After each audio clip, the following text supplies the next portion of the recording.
नमस्कार प्रिय दर्शकों आज मैं बहुत ही अहम टॉपिक पर बात करूंगा।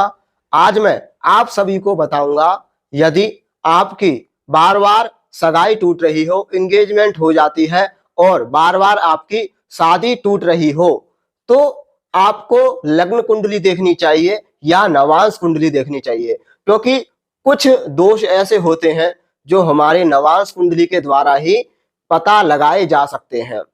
और बाद में आप सभी को बताऊंगा शादी कब नहीं टूटती है। तो देखिए, यदि नवांश कुंडली में लग्न का स्वामी अष्टम भाव में गया हो और अष्टमेश भी अष्टम भाव में हो, या फिर अष्टमेश का संबंध सप्तम भाव से बन रहा हो, तो आपकी बार बार एंगेजमेंट होती है और शादी टूट जाती है। ऐसी स्थिति आपके साथ में अवश्य होती है जब नवांश कुंडली में लग्न का स्वामी अष्टम में हो, अष्टमेश का संबंध सप्तम भाव से बन रहा हो। तो आपने यह सूत्र समझ लिया होगा। तो मैं बात कर रहा हूं, जो लोग बहुत ज्यादा परेशान रहते हैं, आज मैं उनके लिए यह वीडियो बना रहा हूं, जिनकी बार बार एंगेजमेंट होकर के शादी टूट जाती है, रिश्ता पक्का हो ही नहीं पाता है, या फिर जो है बहुत ज्यादा रिश्ता ढूंढ रहे हैं पर उनको रिश्ता नहीं मिल पा रहा है, कोई ना कोई अड़चन बाधा आ जाती है। तो देखिए, सबसे पहले जो मैं सूत्र आपको समझाऊंगा, आपको अपनी नवांश कुंडली खोलनी है और नवांश कुंडली को देखना है। लग्न का स्वामी यदि अष्टम भाव में गया हो और अष्टमेश का संबंध सप्तम भाव से बन रहा हो, तो देखिए यह वीडियो में ज्यादा बड़ी नहीं करूंगा, एक दो सूत्र हैं, मैं उनको बहुत ही अच्छे तरीके से समझाने का प्रयास करूंगा। बोर्ड के माध्यम से आप सभी को समझ में आ ही जाएगा। तो देखिए, लग्न आपकी कोई भी हो सकती है और लग्न का स्वामी भी कोई हो सकता है, क्योंकि लग्न में जो राशि बैठी होगी वही आपका लग्न का स्वामी माना जाएगा। तो मान लीजिए कि लग्न में जो है मेष राशि है तो मंगल होगा उसका स्वामी, वृष राशि है तो उसका स्वामी शुक्र होगा। आपको स्क्रीन में भी दिखाई दे रहा होगा राशियों के कौन से स्वामी होते हैं। तो सबसे पहले मैं उदाहरण के सहित आप सभी को बता देता हूं। मान लीजिए यदि लग्न में जो है मिथुन राशि है, तो ठीक है, नवांश कुंडली में लग्न में मिथुन राशि है और मिथुन राशि का स्वामी होता है बुध, जो कि बुध हमारा अष्टम भाव में बैठा हुआ है।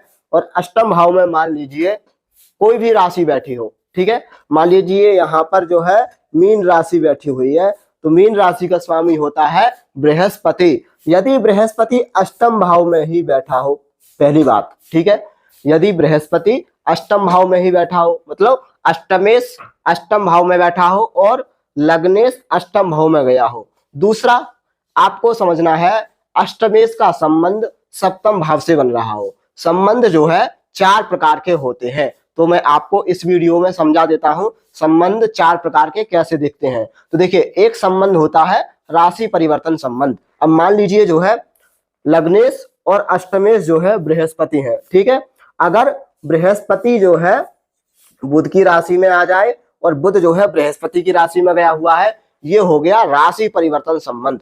दूसरा संबंध होता है युति संबंध। जब लग्नेश और अष्टमेश युति संबंध में बैठे हो, कहीं भी बैठे हो, जैसे गुरु और बुध है ना, युति संबंध में बैठा हो, ये दूसरा संबंध हो गया।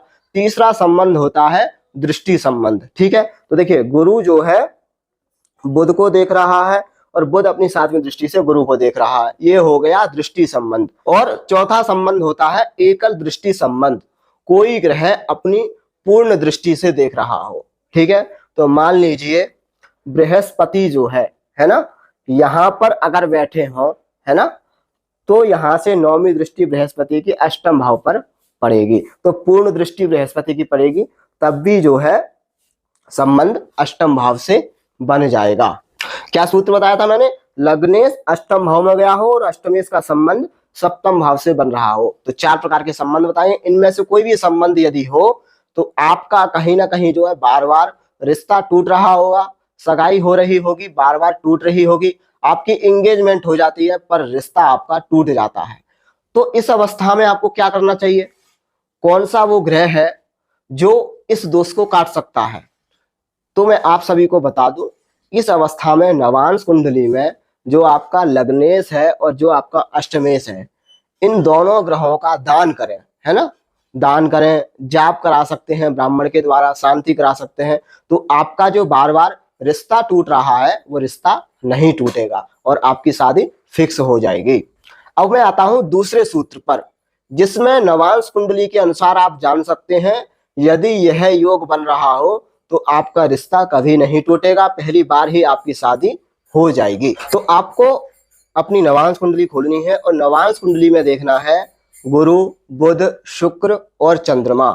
यदि इन चारों ग्रहों की दृष्टि सप्तम भाव पर पड़ रही हो, चाहे फिर कितने भी दोष क्यों ना हो कुंडली के अंदर, सप्तम भाव पाप कर्त्री में क्यों ना हो, जैसे कि सब यहाँ पर जो है कोई राहु बैठा हुआ है और यहाँ पर जो है शनि बैठा हुआ है, तो ये सप्तम भाव जो है पाप कर्त्री में हो गया। तो अगर पाप कर्त्री भी दोष बन रहा है और गुरु, बुध, शुक्र और चंद्रमा की सप्तम भाव पर दृष्टि हो, ठीक है, या फिर सप्तम भाव में बैठे हो, या दो ग्रह सप्तम भाव में बैठे हो, दो ग्रहों की दृष्टि हो, या बृहस्पति सप्तम भाव में बैठा हो, शुक्र की दृष्टि हो, बुध की दृष्टि हो, यदि इस तरीके से आपका नवांश कुंडली में योग बन रहा है, आपकी शादी कभी नहीं टूटती है, आपकी एंगेजमेंट हो जाती है, उसके बाद जो है शादी आपकी नहीं टूटती है, क्योंकि यहाँ पर जो है ये जो चार ग्रह बताए हैं ये चार ग्रह शुभ ग्रह होते हैं और चंद्रमा को आपको जन्म कुंडली में देखना है, कृष्ण पक्ष का नहीं होना चाहिए, बुध अस्त नहीं होना चाहिए और शुक्र नीच का नहीं होना चाहिए, बृहस्पति हमारा जन्म कुंडली में बलवान अवस्था में होना चाहिए। तो नवांश कुंडली में जो उनका फल होगा बहुत ही अच्छा माना जाएगा। और यदि ये चारों ग्रह सप्तम भाव से संबंध बना रहे हो तो सगाई होने के बाद आपकी कभी भी शादी नहीं टूटेगी। और यदि आपकी सगाई होने के बाद शादी टूट रही है तो जो चीजें मैंने आपको ग्रहों की बताई हैं, नीच का नहीं होना चाहिए, है ना, अस्त नहीं होना चाहिए, तो आपकी कुंडली में कहीं ना कहीं जो है इन सारी चीजों में से कोई ना कोई सूत्र दोष बन रहा होगा, जिसके कारण सगाई होने के बाद आपकी शादी टूट जाती होगी। तो यह वीडियो आपको अच्छी लगी हो तो वीडियो को लाइक करें, शेयर करें, और जिन लोगों की शादी टूट रही है बार बार एंगेजमेंट होकर के, उन लोगों को यह वीडियो शेयर अवश्य कर सकते हैं। और आपको अपने दाम्पत्य जीवन को लेकर, जीवन साथी को लेकर यदि कोई प्रश्न जानना हो, आप मात्र मेरे से 351 रुपए में जन्म कुंडली का, नवांश कुंडली का अध्ययन करा सकते हैं। तो दोस्तों अगली वीडियो में मिलूंगा और किसी खास कार्यक्रम में, जब तक के लिए राधे राधे।